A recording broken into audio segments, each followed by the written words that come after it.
be seated.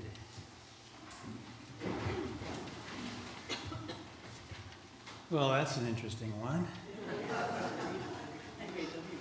The passage that immediately came to mind when I was reading this, maybe you know the story of David and Bathsheba, and I'll get to the reason why in a second, but if you're not familiar with that story, David, instead of being on the front lines with his men, he's home lollygagging, and he looks out his window, and on a rooftop he sees Bathsheba bathing. His lust is stirred. Ultimately, he discovers that she is with child, thanks to him, and then he immediately figures out how to do a cover-up. And his first attempt was to ask Uriah, Bathsheba's husband, to come back and be with his wife. He does come back, but he sleeps outside because he refuses to do anything that his soldiers are not able to do as well. He's gallant. And so now David is in a pickle again. How do I cover this up? And so he decides to send and arrange for Uriah to go on a suicide mission where he is killed. And then David magnanimously steps in and invites Bathsheba into his household, appearing merciful to do that for one of his soldiers. But the prophet Nathan comes to David and tells him the story of a poor man who only has one tiny little lamb. And he just has one tin cup. He tries to feed his family. He cares for his little lamb. And there's a rich, filthy rich neighbor next door who has herds of animals. And when a visitor comes to stay with him, the tradition was to kill a lamb or make an offering as a hospitality. And so he steals the poor man's only lamb and kills it and offers it to the visitor as if, again, being magnanimous. David hears that. He goes irate. That man must die, is what he says.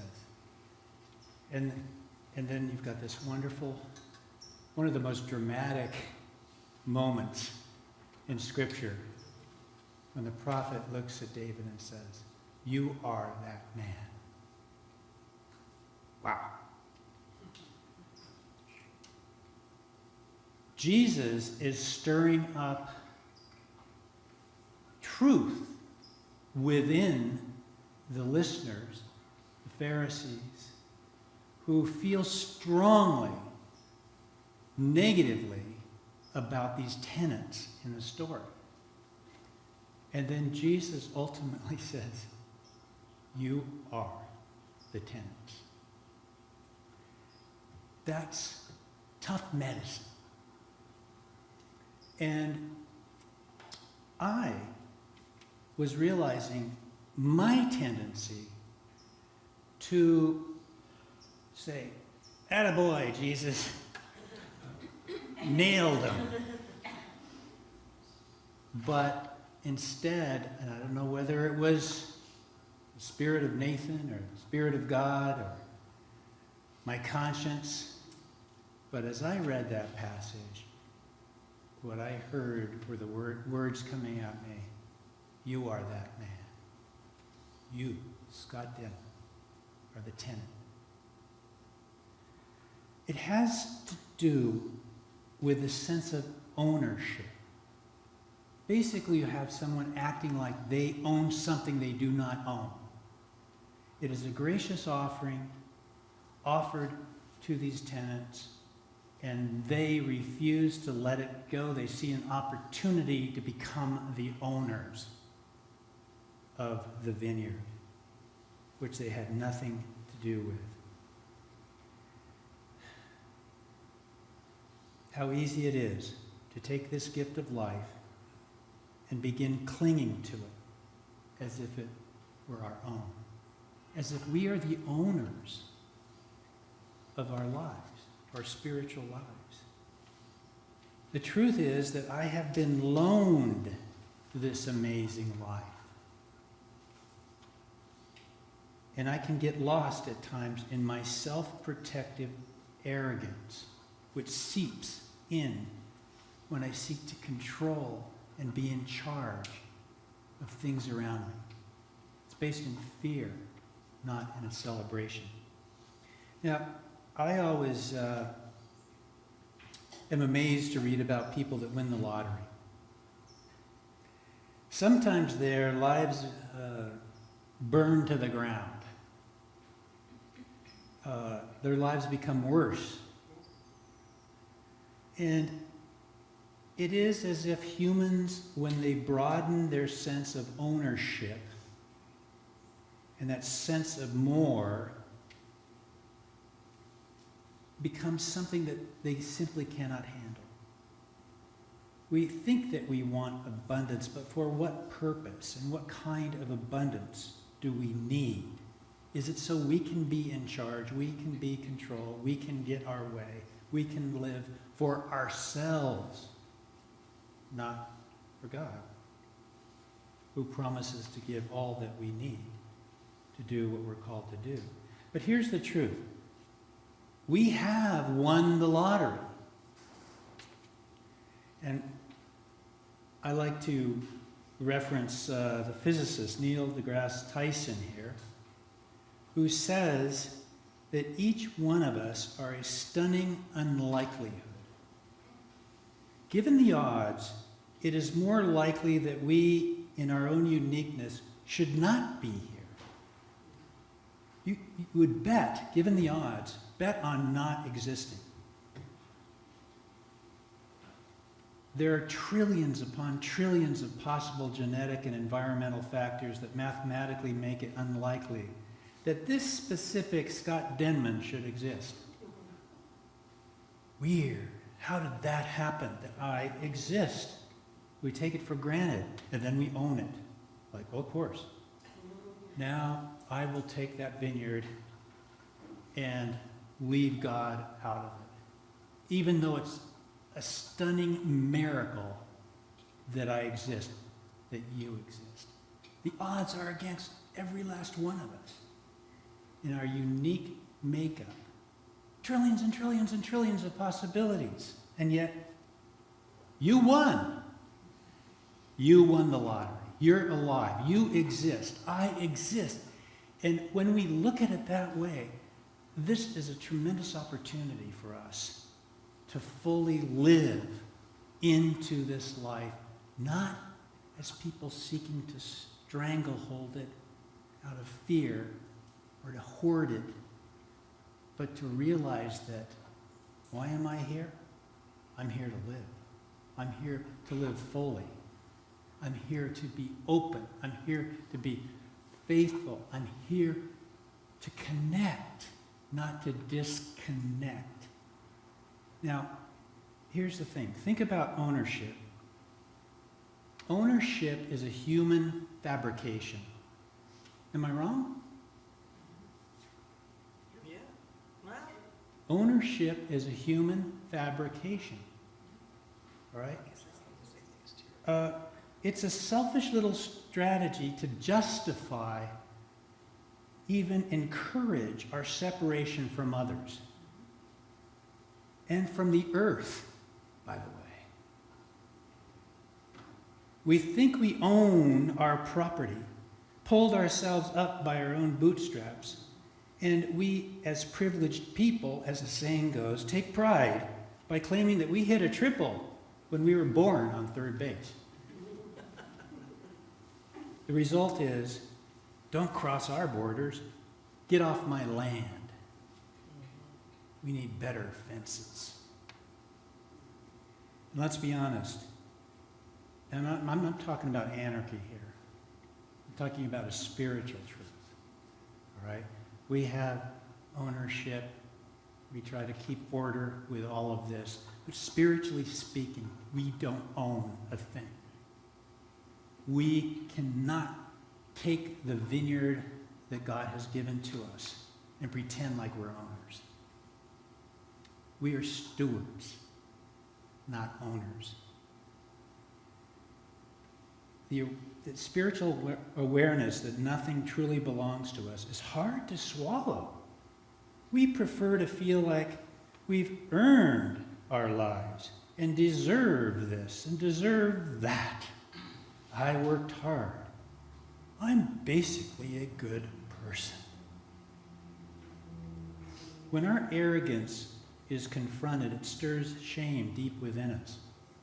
And I've asked myself, why are we so resistant to truly letting go of racism in our country?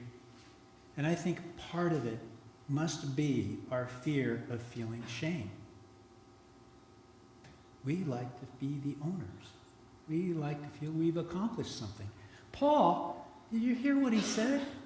It's rubbish. His resume blew everyone away. And he says, it's like a piece of trash to me. When I understood that I belong to God, God doesn't belong to me. I belong to God. Shame around racism is that we benefited from slavery, that the massive economic dominance of this country was grounded on putting humans in chains.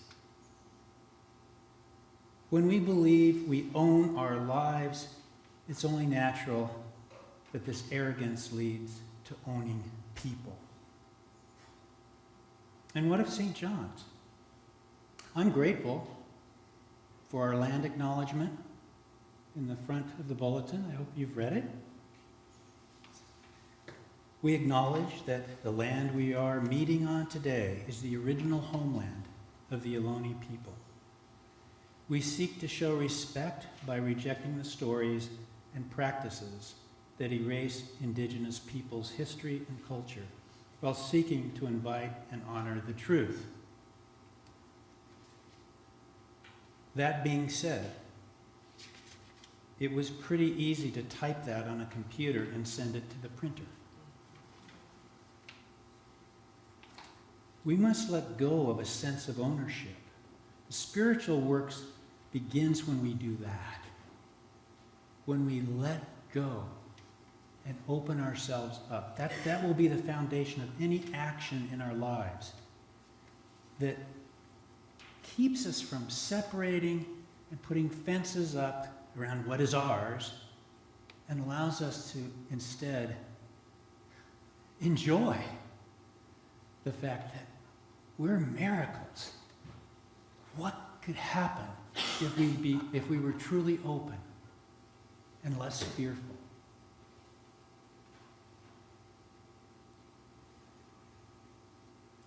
You know, because we seek security and ownership rather than in God's grace, we replace beautiful words like gift, grace, gratitude with words like earn, deserve, expect. A sure sign that we are leaning towards a perspective of ownership is when we start thinking that we deserve this and we deserve that. We start thinking that we're basically good people. We build our resume. We don't say it's rubbish because we're afraid. We're afraid that we're not acceptable if we don't have a good resume. But that's not God's perspective. We are loved. We are adored. We are welcomed. We are forgiven. We are accepted. We were created. I am a result. Where did I come from? I mean, I don't know whether it was a good idea or a bad idea, but I'm here. And I can have fun with it. This is an adventure. What are you going to do with it? Be restricted and closed? Or open up to the possibility You know, self-justification is never a convincing argument. Well, you know, I got all this going for me. When you welcome God in the way that Paul welcomes God into his life, you see the laughter in all of it. Like, this doesn't amount to anything, really. Yeah, whatever status I have. Whether it's financial, whether it's intellectual, whether it's spiritual, whether you're wearing a collar or not, or a pointy hat. This is not about self-justification. Because, you know, I don't think justification is what we're after. I want to be justified. It's a biblical concept, but often referred to as something that we're moving beyond, justification, to faith. What we really long for is belonging. Belonging. Belonging to God means we also belong to all people in the earth, all creatures. We belong to all that is. And that's a messy business, which we have an aversion to. But I cannot belong to God unless I belong to all of you. And you belong to me. And the earth belongs to me, and I belong to the earth. It's spiritual truth. It's the interconnectivity of all things.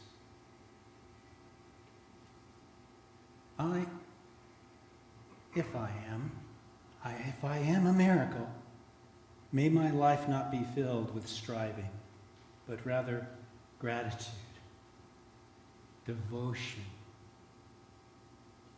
Devotion to the God who created me, loves me, and guides me into deeper connection to all God has made, all that God has made.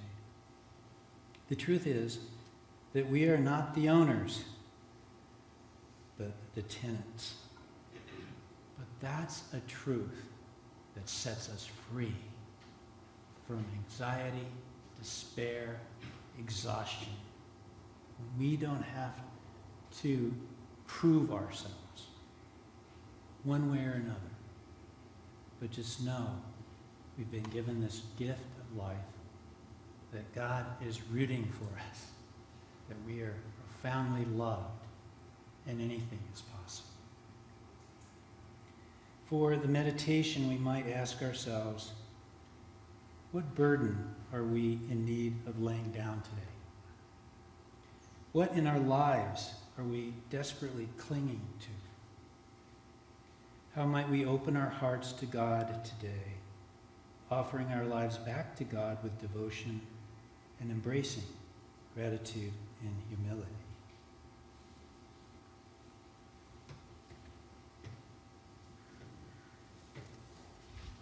As we begin the meditation, I'm just going to read our opening collect again. Almighty and everlasting God, you are always more ready to hear than we are to pray, and to give more than we either desire or deserve. Pour upon us the abundance of your mercy. Forgive us those things of which our conscience is afraid, and giving us those good things for which we are not worthy to ask, except through the merits and mediation of Jesus Christ our